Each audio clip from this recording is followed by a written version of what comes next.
spirit and civic pride are ringing through the halls of the Belize High School, thanks to these young champions. Their return with gold medals from what is described as the Olympics of robotics has turned into a week of celebration and recognition. The delegation of technophiles includes juniors, seniors, as well as an information technology teacher who shares the same interest.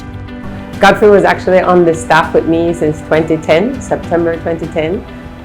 We have been working together in improving IT curriculum closely since then. It's been a joy to see and hear his ideas and then watch them realized through our students. I think teacher Godfrey is a very hardworking and smart person.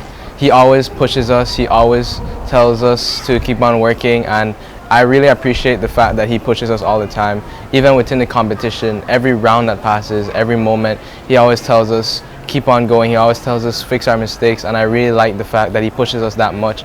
I'm telling you, he loves his job. That some boy say, "Oh, I'm to school." He said, "No," he said, "but I have things that I need to get, and I want everything to." He said, "Because I want the best for my students." He said, "I want the best students."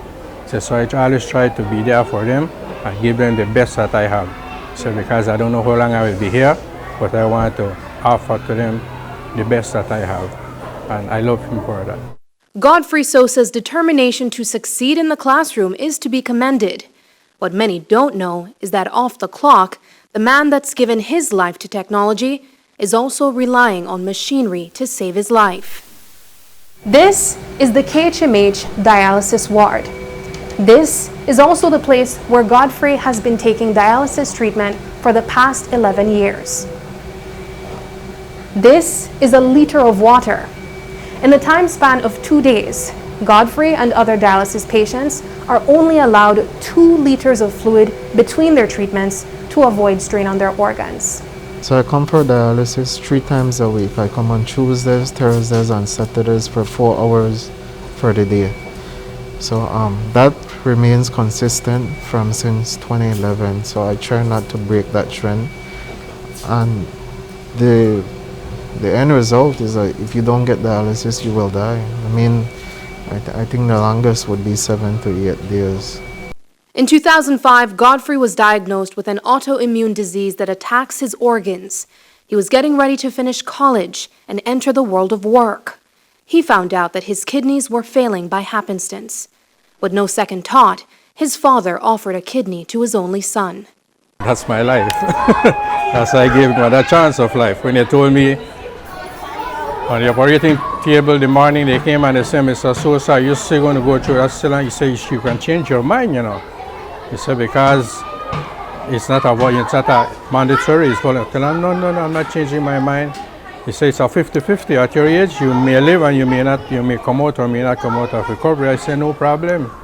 That's my son, and my duty is to give him whatever I can." But the exchange of the organ would only return his life to normal for a few years. In 2011, that donated kidney would fail him as well. And Sosa, now a working man, would have to grapple with the idea of unemployment as a consequence of his health condition. You know, you question a lot of things like, why am I going through this again? And I thought this was it. When I found out I had that, I was only 1 year at Belize High School. And you could imagine getting a news like that and having to go and tell your boss, knowing that the end result could be that they could let you go. But I never did. So I'm grateful for that place, for at least continuing to giving me that shot to continue to still do what I do. From the start, he was very open with us in terms of his dialysis treatment, and what we have managed is a computerized schedule that allows us to very easily adapt his classes around where he needs to be, and he more than makes up for his presence at the treatment when he's here on campus.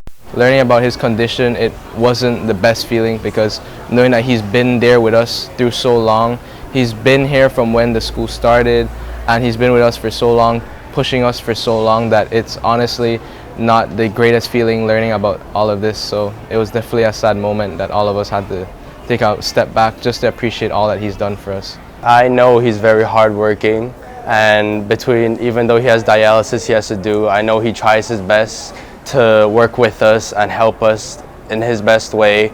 And I really appreciate him. I think we all appreciate him as a teacher and as a mentor. So while we celebrate a win for Belize and an institution of excellence, we celebrate the will of persistence in times of uncertainty.